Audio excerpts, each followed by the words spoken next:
ሰላም ጤና ይስጥልን የአሻም ተከታታዮች እንደምን አላችሁ? ለዛሬ ዕለተ አርብ ግንቦት 22 ቀን 2017 ዓ.ም ያዝንላችሁ የአሻም የምሽት ዜናዎቻችን ተጀምረዋል። እኔ የዕለቱ ተረኛ አሳላፊ ሙሐመድ ንጉስ አብዱ አብሬያችሁ ቆይታ አደርጋለሁ። በቅድሚያም ርዕሰ ጉዳዮቹን በማስተዋወቅ እንጀምራለን። መንግስት እንደ ተሳታፊነቱ በኢትዮጵያ ሀገራዊ ምክክር መድረክ ላይ አጀንዳ ያለውን ሀሳብ ይዞ እንደሚቀርብ ተነገረ። የኢትዮጵያ ምግብና መድኃኒት ቁጥጥር ባለስልጣን የሲጋራ አጫሾች ቁጥርን ከ5 በመቶ ወደ 4.6 በመቶ መውረዱን ገለጸ። የኢትዮጵያ ሜትሮሎጂ ኢንስቲትዩት የትንበያ መረጃዎች ከጊዜ ወደ ጊዜ ትክክለኛነቱና እውነታው እየጨመረ መሆኑን ገለጸ።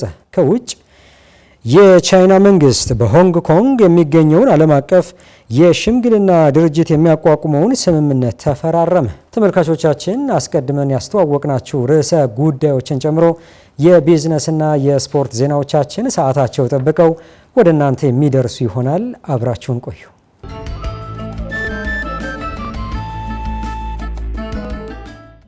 መንግስት እንደ ተሳታፊነቱ በኢትዮጵያ ሀገራዊ ምክክር መድረክ ላይ አጀንዳ ያለውን ሀሳብ ይዞ እንደሚቀርብ ተነገረ። የኢትዮጵያ ሀገራዊ ምክክር ኮሚሽን የፌዴራል ተቋማትና ማህበራት የምክክር ምዕራፍ በዛሬው ዕለት በሚሊኒየም አዳራሽ በይፋ አስጀምሯል። ተጨማሪ አለ። የኢትዮጵያ ሀገራዊ ምክክር ኮሚሽን በአዋጅ ቁጥር 1/1265/2014 በተሰጠው ስልጣንና ኃላፊነት መሰረት የምክክር አጀንዳዎችን ከተለያዩ ባለድርሻ አካላት በህዝባዊ ውይይቶችና ሌሎች አግባብነት ባላቸው መንገዶች እየሰበሰበ መሆኑ የሚታወቅ ነው። የኢትዮጵያ ሀገራዊ ምክክር ኮሚሽን እስካሁን ከ11 ክልሎችና ከ2 ከተማ አስተዳደሮች በድምሩ ከ1120 ቀበሌዎች የተሰበሰቡ 13 የአጀንዳ ሰነዶችን የማሰባሰብና በሀገር አቀፍ ደረጃ ተሳታፊዎችን የመለየት ስራ ማጠናቀቁ ተነግሯል። ኮሚሽኑ በእስካሁኑ ጉዞው በክልል የሚገኙ ባለድርሻ አካላትን ያሳተፈ የአጀንዳ ማሰባሰብ የምክክር ምዕራፍ የተገበረ ሲሆን የፌዴራል ባለድርሻ አካላትና ማህበራት የአጀንዳ ማሰባሰብ የምክክር ምዕራፍ በዛሬው ዕለት አስጀምሯል። ከግንቦት 22 እስከ 24 2017 እንዲካሄድ ቀን ተቆጥሮለት ዛሬ የተጀመረው የፌዴራል ተቋማትና ማህበራት የምክክር ምዕራፍ በምክክር መድረኩ 38 የፌዴራል ተቋማትና ማህበራትን የወከሉ ከ800 በላይ ወኪሎች ተሳታፊ ሆነዋል። የአጀንዳ ማሰባሰብ ምክክር ምዕራፉን በንግግር የከፈቱት የኢትዮጵያ ሀገራዊ ምክክር ኮሚሽን ዋና ኮሚሽነር መስፍን አርአያ ለችግሮቻችን መፈጠር መሰረት የሆኑ ችግሮችን በጋራ ተነጋግሮ መፈለግ ባለመቻሉ ያለመግባባት ቋጠሮችን ሳይፈቱ ዓመታትን ተሻግረዋል ብለዋል። ተሳታፊዎች ድህነትና ኋላ ቀርነት ለመነሳት እየታገለች ያለችው ኢትዮጵያ በጸና ሰላም ላይ ለማቆም የሚስተዋሉ አለመግባባቶችን በውይይት ለመፍታት የሚያስችሉ ገንቢ ሀሳቦችን ማዋጣት እንደሚገባቸው አመልክተዋል። እድሜና ታሪክ ጠገብ የሆነችው ሀገራችን በብዙ ከፍታና ዝቅታ ውስጥ አልፋ ዛሬ ላይ ደርሳለች። ከፍታዎቿም ሆኑ ዝቅታዎቿ የጋራችንና በትውልዶች መካከል የተቀባበልናቸው የመጡ ጉዳዮቻችን ናቸው። የትግራይ ክልል በምክክር ሂደቱ ተካቶ በክልሉ የሚገኙ ውድ ኢትዮጵያውያን በሀገራቸው ጉዳይ ላይ ከሌሎች ወንድም እህቶቻቸው ጋር እንዲመክሩ ሁኔታዎች እንዲመቻቹ የክልሉ ጊዜያዊ አስተዳደር፣ የፌዴራል መንግስት፣ የፖለቲካ ኃይሎች እንዲሁም በጉዳዩ ላይ አዎንታዊ ሚና ያላቸው ወገኖች ሁሉ ተገቢውን ጥረት እንዲያደርጉ፣ በመቀጠል በትጥቅ ትግል ውስጥ ያሉ ወገኖች በተለይም የኦሮሞ ነጻ አውጪ ሰራዊትና የፋኖ ኃይሎች እንዲሁም መንግስት ሁሉም አሸናፊ የሚሆንበት ብቸኛ መንገድ ሀገራዊ ምክክር መሆኑን በመገንዘብና ኢትዮጵያውያን ትልቅ ተስፋ ላሳደሩ የምክክር ሂደት ክብር በመስጠት ወደ ምክክር ለመምጣት የሚችሉትን ሁሉ ጥረት እንዲያደርጉ እጠይቃለሁ። በዚህ ረገድ በትጥቅ ትግል ውስጥ ያሉ ወገኖች የራሳቸውን ኃላፊነት ለመወጣት በብርቱ እንዲያስቡበት እንዲሁም መንግስት ሁኔታዎችን በማመቻቸት ለምክክር ሂደቱ የሚቻለውን አስቻይ ሁኔታ ሁሉ በመፍጠር አባታዊ ይሄ እናታዊንም ይጨምራል ሚናውን እንዲወጣ እየጠየቁ የኢትዮጵያ ሀገራዊ ምክክር ኮሚሽን ለጉዳዩ ልዩ ትኩረት በመስጠት በሕግ በተሰጠው ተግባርና ኃላፊነት ልክ የሚቻለውን ሁሉ ጥረት ለማድረግ ዝግጁ መሆኑን በዚህ አጋጣሚ ለማረጋገጥ እወዳለሁ። በመጨረሻም ይሄ ፌዴራል ባለድርሻ አካላት የአጀንዳ ማሰባሰብ መድረክ እንደ ሀገር ለገጠመን ችግር መንስኤ ናቸው የምትሏቸውን አጀንዳዎች በምክክር ለይታችሁ የምትሰጡበት መድረክ ነው። በዚህ መድረክ የተገኛችሁ ተሳታፊዎች የብዙ ሚሊዮን ኢትዮጵያውያን ውክልና ይዛችሁ እንደመቅረባችሁ መጠን የምታቀርቧቸው አጀንዳዎች የብዙዎችን የልብ ትርታ ያደመጡ እንደሚሆኑ እምነት አለኝ። ለኮሚሽኑ 14ተኛ የምክክር መድረክ መሆኑን የተናገሩት ዋና ኮሚሽነር መስፍን አርአያ በመሆኑም በትጥቅ ትግል ላይ ያሉና በምክክሩ ያልተሳተፉ ኃይሎች ጭምር በጋራ ሀሳብ የጸና ሀገራዊ መግባባትን ለመፍጠር የበኩላቸውን እንዲወጡ ጥሪ አቅርበዋል። በቀጣይ የምክክር ኮሚሽኑ የትግራይና የዲያስፖራ ማህበረሰብ በማሳተፍ እንዲካተቱ ለማድረግ በጽኑ እየሰራ እንደሚገኝ ተናግረዋል። ይህ በዛሬው ዕለት የሚጀምረው የፌዴራል ባለድርሻ አካላት የአጀንዳ ማሰባሰብ መድረክ ለኮሚሽናችን 14ተኛው መድረክ ነው። በዚሁም መሰረት አጀንዳ ከማሰባሰብ አኳያ የሚቀሩት ዋና ስራዎች የትግራይ ክልልን በምክክር ሂደቱ እንዲካተት ማድረግ እንዲሁም በውጭ ሀገር ከሚኖሩ ኢትዮጵያውያን አጀንዳዎችን ማሰባሰብ ይሆናል። ምንም እንኳ በርካታ የፖለቲካ ፓርቲዎች በሂደቱ እየተሳተፉና በከፍተኛ ሁኔታ እያገዙን ቢሆንም የተወሰኑ ፓርቲዎች በየራሳቸው ምክንያቶች እስካሁን የምክክሩ ሂደት አካል አልሆኑም። መሳሪያ አንግበው ወደ ዱር የገቡ ታጣቂ እህት ወንድሞቻችን የዚህ ታሪካዊ ሂደት አካል አለመሆናቸው ኮሚሽናችንና ሌሎችንም ባለድርሻ አካላት የሚያሳስብ ጉዳይ ነው። በዛሬው ዕለት የተጀመረው የፌዴራል ተቋማትና ማህበራት የአጀንዳ ማሰባሰብ የምክክር ምዕራፍ በ7 ቡድን የተከፋፈለ መሆኑን የጠቆሙት ኮሚሽነር አምባዬ ኦጋቶ ተቋማቱ ተራ በተራ አጀንዳዎቻቸው ለጉባኤው እንደሚያቀርቡ አስገንዝበዋል። 7ቱም የተለያዩ ቡድኖች አንድ ላይ በመምጣት ፕሌነሪ ወይም ጉባኤ ያቋቁማሉ። እዚህ ቤት ውስጥ የተለያዩ ቦታዎችን ዴዚግኔት አድርገናል። እኛ ባለሙያዎች ስላሉ በቂ የሆኑ ቦታዎች ስላሉ ያን አስተካክለናል። 7ቱ ቡድኖች በመጀመሪያ ደረጃ ያጠናቀሯቸውን አጀንዳዎች ተራ በተራ ለጉባኤው ያቀርባሉ። የፖለቲካ ፓርቲዎች አሉ። መንግስት እንደ መንግስት አጀንዳ ብሎ ይዞ የሚመጣ አለ። ተጽዕኖ ፈጣሪ ወይም ታዋቂ ግለሰቦች የሚባሉት ይዞ የመጡት አጀንዳ አለ። እያንዳንዱ ለፕሌነሪው ያቀርባል ማለት ነው። የአጀንዳ ማሰባሰብ የምክክር ምዕራፍ ከዛሬ ጀምሮ ለ3 ቀናት የሚካሄድ ሲሆን በዚህ ምክክር ሂደት የሲቪል ማህበራት፣ የፖለቲካ ፓርቲዎች፣ መምህራን፣ የሃይማኖት ተቋማት፣ ተጽዕኖ ፈጣሪዎች በአጠቃላይ ከ38 ተቋማት የተውጣጡ ከ800 በላይ ወኪሎች እየተሳተፉበት እንደሚገኝ አሻም ማወቅ ችላለች። የኢትዮጵያ ምግብና መድኃኒት ቁጥጥር ባለስልጣን የሲጋራ አጫሾች ቁጥርን ከ5 በመቶ ወደ 4.5 በመቶ መውረዱን ገለጸ። የዓለም ጤና ድርጅት በ2016 በኢትዮጵያ ያጠናው ጥናት ባለስልጣን መስሪያ ቤቱ በርካታ ስራዎችን እንዲሰራ አመላካች ነው ብሏል። ናትናኤል በላይነህ ተጨማሪ አለው።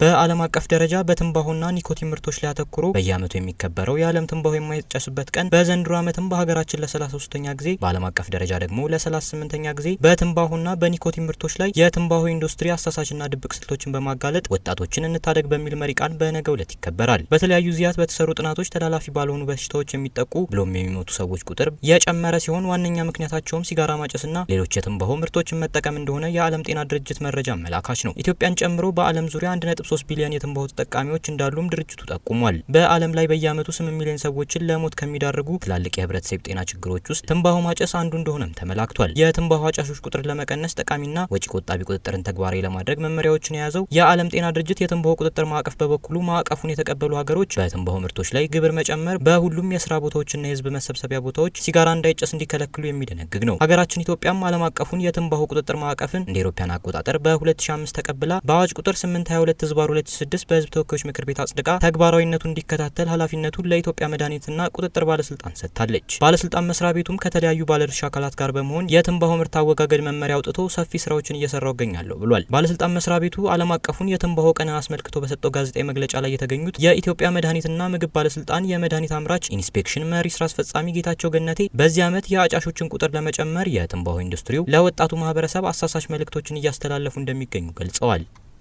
የዚህ ዓመት የትኩረት አቅጣጫ በዋናነት ከጊዜ ወደ ጊዜ በከፍተኛ ሁኔታ እየጨመረ የመጣውን በተለይም ስለ ትንባሆ ምርቶች አጠቃቀም ድብቅና አሳሳች የሆኑ መረጃዎችን በማሰራጨት እና የተለያዩ ስልቶችን በመጠቀም በምርቶቹ ላይ የተሻለ እውቀትና መረጃ የሌላቸውን ወጣቶች እና ሌሎች የህብረተሰብ ክፍሎችን ትኩረት በማድረግ የትንባሆ ተጠቃሚነታቸውን ለማስፋፋት የትንባሆ ኢንዱስትሪ የሚጠቀማቸውን የተለያዩ የግብይት ስልቶችን ለማህበረሰቡ በማስገንዘብ ኢንዱስትሪው ለወደፊት ቋሚ ደንበኞቼ ይሆናሉ ብሎ የሚጠብቃቸውን የአሁኑ ህፃናት፣ ወጣቶች እና በተለያየ ደረጃ ላይ የሚገኙ የህብረተሰብ ክፍሎችን ከሱሰኝነት መከላከልና ወደፊት የሚኖረውን የአጫሾችን ቁጥር መቀነስ ነው። በትንባሆ ቁጥጥር በተለይ በህግ የተቀመጡ ክልከላዎችን ተፈጻሚ ለማድረግ ከፌዴራል እስከ ክልል በየተዋረድ የሚሰሩ የቁጥጥር ባለሙያዎች አቅምን ከማጎልበት ህገወጥ የትንባሆ ምርቶችን ወደ ሀገር ውስጥ ገብተው በህብረተሰብ ጤና ላይ የሚያደርሱትን ሁለንተናዊ ጉዳቶች ለመከላከል ያለሙ ስራዎችን በትኩረት እየሰራ እንደሚገኝም ባለስልጣን መስሪያ ቤቱ አስታውቋል። የባለስልጣኑ የመድኃኒት አምራች ኢንስፔክሽን መሪ ስራ አስፈጻሚ የሆኑት ጌታቸው ገነቴም በተለይም እድሜያቸው ከ15 እስከ 24 ያሉ ወጣቶች ሲጋራ ማጨስ የዘመናዊነት መገለጫ እንደሆነ የሚቀርብበት መንገድ በ110 በመቶ ጨምሯል ብለዋል። እንደ አውሮፓ አቆጣጠር በ2022 በዓለም አቀፍ ደረጃ በበርካታ ሀገራት ከ38 ሚሊዮን በላይ የሚሆኑ እድሜያቸው ከ13 እስከ 15 ዓመት የሚሆኑ ወጣቶች የትንባሆ ምርቶችን እንደሚጠቀሙ የዓለም ጤና ድርጅት ሪፖርት ያሳያል። በሌላ በኩል እድሜያቸው ከ15 እስከ 24 ዓመት ባሉ ወጣቶች ዘንድ ተወዳጅ በሆኑና በከፍተኛ ደረጃ በሚታዩ የተለያዩ ትዕይንቶች ላይ ትንባሆ የዘመናዊነትና የስልጣኔ መገለጫ ሆኖ የሚቀርብበት ሁኔታ በ110% ጭማሪ ያሳይቷል። የዘንድሮ የትንባሆ የማይጨስበት ቀን የትንባሆ ኢንዱስትሪው የሲጋራ ምርቶችን አጓጉ ለማድረግ በርካታ መንገዶችን መጠቀሙን ዋነኛ ርዕሰ ጉዳይ በማድረግ የሚከበር ሲሆን የትንባሆ ጉዳትን ለመደበቅ የተነደፉ ስልቶችን በመጠቀም በወጣቶች ላይ ያለውን ተቀባይነት ለመጨመርም በርካታ ስራዎችን እየሰራ እንደሆነ ተጠቁሟል። በበርካታ ቢሊዮን ዶላሮች የሚያገኙን ትርፍ ለማስቀጠል ሲሉ በየዓመቱ በቢሊዮን የሚቆጠሩ የሚሞቱና ትንባሆ መጠቀም የሚያቆሙ ደንበኞቹን አሳሳች በሆኑ መረጃዎች በማሳመንና ድብቅ የሆኑ ስልቶችን በመጠቀም የትንባሆ አጫሾች ቁጥሩን በፍጥነት መተካት ስላለባቸው ነው። ከነዚህም መካከል ከሚጠቀሙባቸው ስልቶች መካከል የትንባሆ ምርቶችን በርካሽ ዋጋ እንዲገዙ በማስቻል በተመራጭና ማራኪ እንዲሆኑ በማበረታታት ኤሌክትሮኒክስ ሲጋራዎችንና አዳዲስ ምርቶች ምንም አይነት የጤና ጉዳት እንደሌላቸው በማስተዋወቅ የአጫሾችን ቀልብ ይስባሉ። ይህ በእንዲህ እንዳለ በሀገራችን ኢትዮጵያ ካሉ በርካታ ፈተናዎች አኳያ ግን የዓለም ጤና ድርጅት ባሳለፍነው ዓመት ባወጣው ሪፖርቱ በኢትዮጵያ አጠቃላይ የትንባሆ አጫሾች ቁጥር ከ5 በመቶ ወደ 4.6 በመቶ መቀነሱን ማመላከቱ የቁጥጥር ባለስልጣኑ ምን ያህል ስራዎችን በትንባሆ ቁጥጥር እየሰራ እንደሚገኝ አመላካች ነው ሲሉ ጌታቸው ገነቴ ገልጸዋል። በአጠቃላይ ጥናቱ የሚያሳየው ከ2016 with all these challenges 2018 19 20 አካባቢ ላይ የነበረው ኢንተርናል ዲስፕሌስ ሲቲዝንስ ቁጥር እየጨመረ በሄደበትም የቶባኮ ዩዝ ከ4.6 ከ5 ወደ 4.34 አካባቢ ላይ መድረስ ማለት ትልቅ ነው።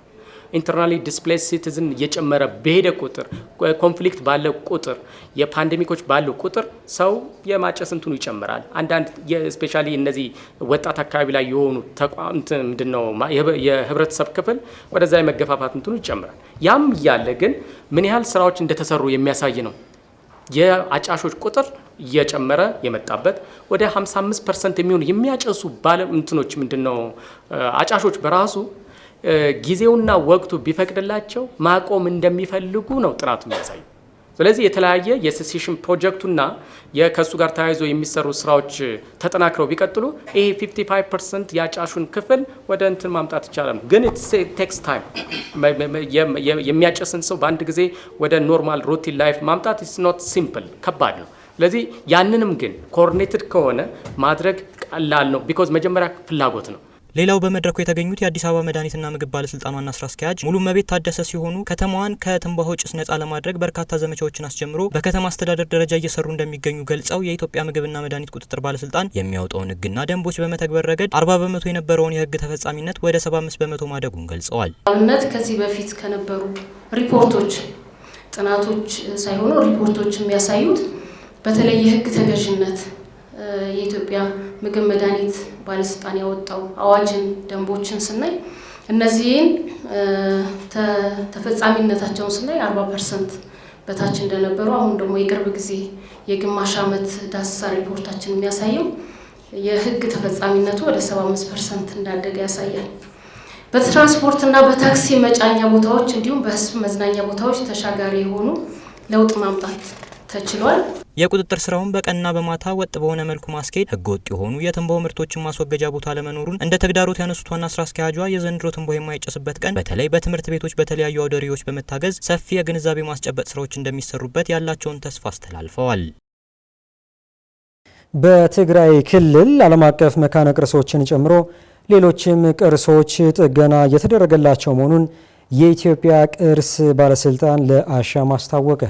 ባለስልጣኑ ጥገና የሚደረግላቸው ቅርሶች አስቀድሞ ጥናት እንደተደረገላቸው ገልጾ የጥገናው ወጪን በሚመለከት በፌዴራል መንግስትና በሌሎች አካላት እየተሸፈነ ስለመሆኑ ገልጸዋል። አዲስ እንግዳ ሰው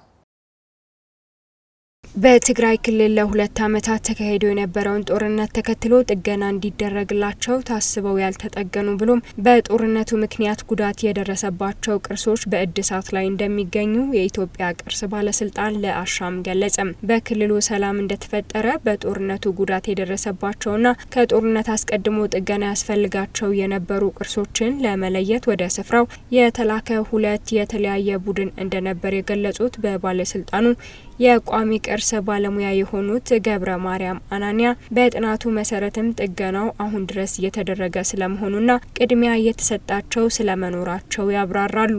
ቅድሚያ ጥገና የሚያስፈልጋቸውን ቅርሶችን በመለየት እነሱም ዘንድሮ የተጀመሩ አሉ። ለምሳሌ ናውናሴ እንደዚሁ ዘንድሮ ጥገናው የሚጀመርለት ነው። ሌላ ደግሞ ቅርስ ጊዮርጊስ የሚባለው እንደዚሁ አሁን ስራውን ተጀምሯል። ኦልሬዲ ጥገና እየተከናወነ ነው ያለው። ከዛ በተጨማሪ የዋናው አክሱም ላይ ያለው ሐውልት ቁጥር 3 የሚባለውን ከዚህ በፊት ጦርነቱ ከመጀመሩ ወይ ደግሞ ኮሮና ከመጀመሩ በፊት ጥገና እንዲጠገንለት ጥናት አልቆ ነበረ። ነገር ግን ያው ኮሮናው ከተነሳ በኋላ በተጨማሪም ጦርነቱ ከተነሳ በኋላ ስራው ተቋርጦ ነበረ። ከዛ በኋላ አሁን በኤምኤች ኢንጂነሪንግ እና ስቱዲዮ ኩሩቺ በጋራ በመሆን ጥናቱ ሪቫይዝ እየተደረገ ይገኛል። ያው በቅርብ ጊዜ የጥናቱ ውጤት የምናውቅ ይሆናል። ከዛ በኋላ ወደ ስራ የሚገባ ይሆናል ማለት ነው። በክልሉ የሚገኘው ጥንታዊ የአልነጃሺ መስጊድ በቱርክ መንግስት ጥገና እየተደረገለት ነው ያሉት ባለሙያው የአብርሃ ወአጽብሃ ውቅር አብያተ ክርስቲያንን ጨምሮ ሌሎች በርካታ በክልሉ የሚገኙ ቅርሶችም ጥገና ሊደረግላቸው በጥናት ላይ መሆናቸውን ለአሻም ገልጸዋል። የጥገና ወጪውን በሚመለከት በማን ይሸፈናል ስትል አሻም ላነሳችሁ ጥያቄ ገብረ ማርያም ተከታዩን ምላሽ ሰጥተዋል። የፋይናንሻል በተመለከተ ያው በመንግስት ነው የሚሰሩት እነዚህ ሁሉ ምናምን ነገሮች ኤክሰፕት የአልነጃሺ ማለት ነው። ሁሉንም በመንግስት ነው የሚሰሩት በፌዴራል መንግስት። በኢትዮጵያ በቅርስ ጥገና ላይ በቂ የሆነ እውቀትና ክህሎት ያለው ባለሙያ እጥረት ጥገናዎችን ለማከናወን የሚያጋጥም ተግዳሮት መሆኑን ያነሱት ገብረ ማርያም አናንያ ይህንን ችግር ለመቅረፍ ስልጠናና ትምህርቶችን በመስጠት ለመስራት እየተሞከረ ነው ብሏል። አሻም የኢትዮጵያ ቅርስ ባለስልጣን ያጋራትን መረጃ መሰረት በማድረግ በክልሉ ያለውን ወቅታዊ የቅርሶች ሁኔታና እድሳታቸውን በሚመለከት ተጨማሪ መረጃን ለማግኘት ወደ ክልሉ ቅርስ ጥበቃ ያደረገችው የስልክ ሙከራ ምላሽ ባለማግኘቱ ሳይሳካ ቀርቷል። የኢትዮጵያ ሜትሮሎጂ ኢንስቲትዩት የትንበያ መረጃዎችን ከጊዜ ወደ ጊዜ ትክክለኛነቱና እውነታው እየጨመረ መሆኑን ገለጸ። ኢንስቲትዩቱ ከ1300 በላይ ጣቢያዎች በመክፈትና ዘመናዊ የሆኑ የቴክኖሎጂ መረጃዎችን መቀበያ መሳሪያዎችን በመትከል ፈጣን መረጃዎችን የመሰብሰብ ስራዎች እየተሰሩ መሆኑን ለአሻም ተናግረዋል። ፍራውል ኃይሉ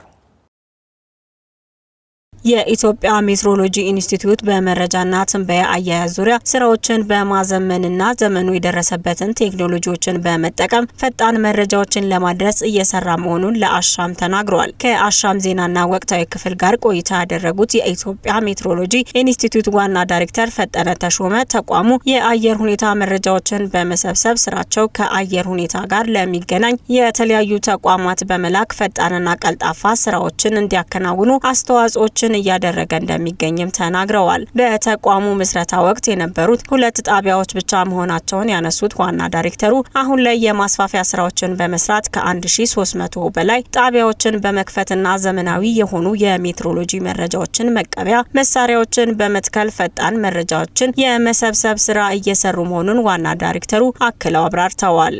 የሜትሮሎጂ መረጃ ሁሉ ነገር በመረጃ ላይ የተመሰረተ ነው። መረጃ የሌለው ተቋም የትንበያና የቅድመ ማስጠንቀቂያ ስርዓት መዘርጋት አይችልም ማለት ነው። ስለዚህ የሜትሮሎጂ መረጃ መሰብሰቢያ ጣቢያዎችን ተቋሙ ከመመስረቱ በፊት 2 የነበሩትን እንግዲህ በአሁኑ ወቅት ወደ 1372 በሰው መረጃ የሚሰበሰብባቸው ጣቢያዎች ተተክለዋል ማለት ነው። ሌላው ደግሞ ዘመኑ የደረሰበትን ሁኔታ ታሳቢ በማድረግ አውቶማቲክ የሆነ የሜትሮሎጂ መረጃ መቀበያ ጣቢያዎችን መትከል ተጀምረዋል ማለት ነው። ይሄ በአሁኑ ወቅት 300 አለን። በዚህ በጀት ዓመት ወደ 200 አዳዲስ ጣቢያዎች ተጨምሮ ወደ 500 ለማድረስ ዝግጅት እየተደረገ ይገኛል።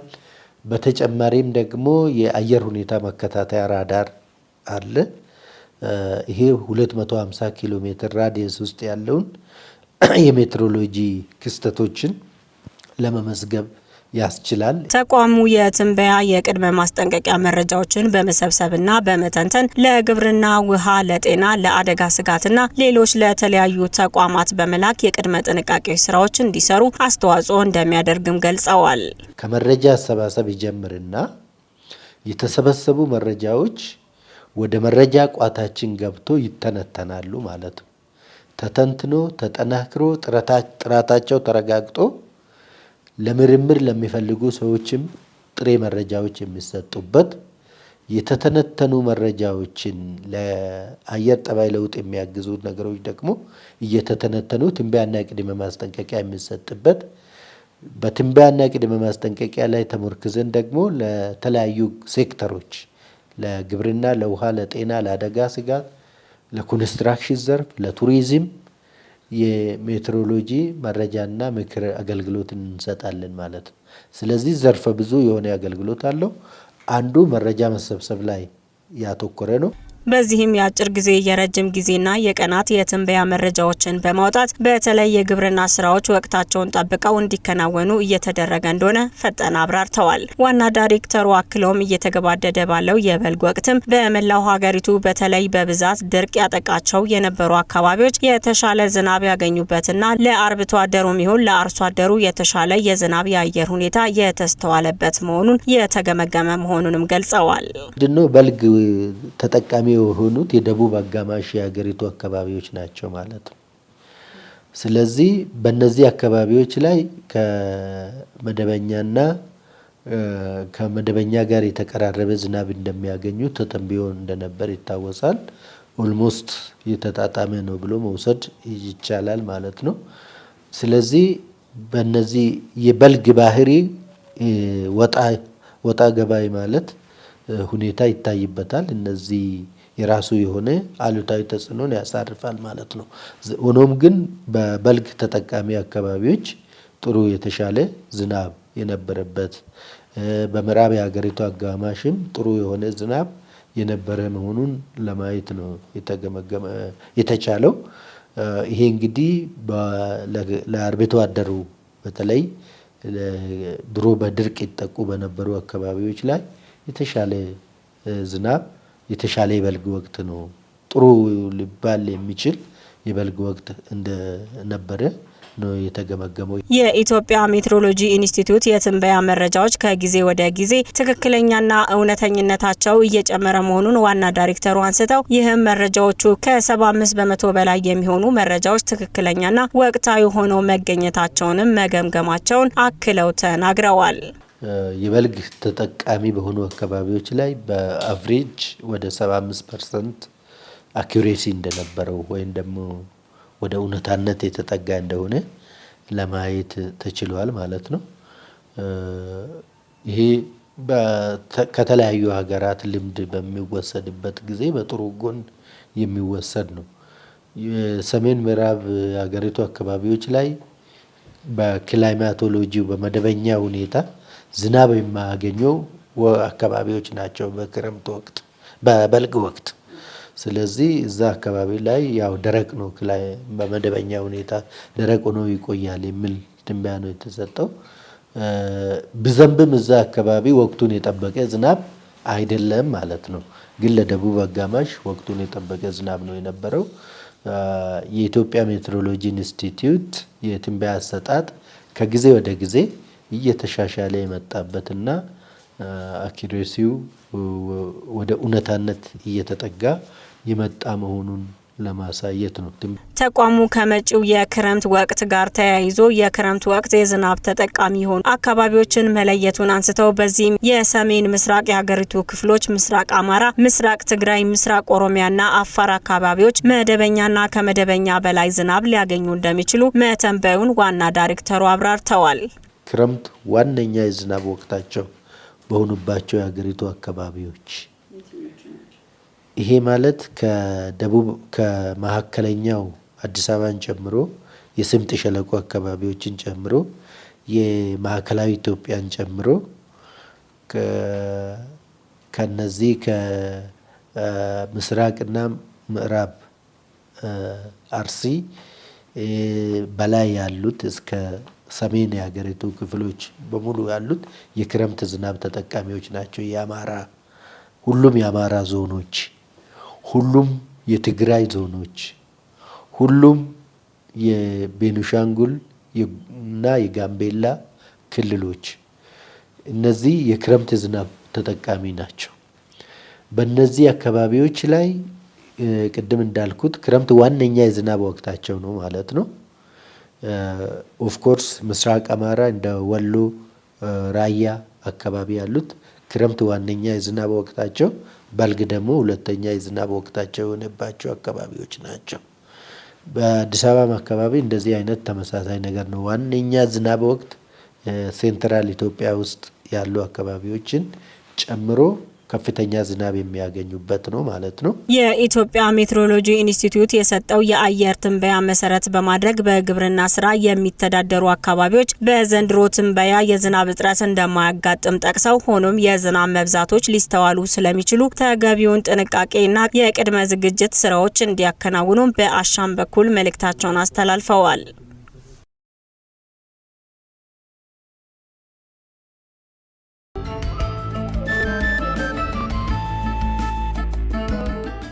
ተመልካቾቻችን ለዕለቱ ያዝንላችሁ ዜናዎቻችን ከመቋጨታችን በፊት በድጋሜ ርዕሰ ጉዳዮቹን እናስታውሳችሁ። መንግስት እንደ ተሳታፊነቱ በኢትዮጵያ ሀገራዊ ምክክር መድረክ ላይ አጀንዳ ያለውን ሀሳብ ይዞ እንደሚቀርብ ተነገረ። የኢትዮጵያ ምግብና መድኃኒት ቁጥጥር ባለስልጣን የሲጋራ አጫሾች ቁጥርን ከ5 በመቶ ወደ 4.6 በመቶ መውረዱን ገለጸ።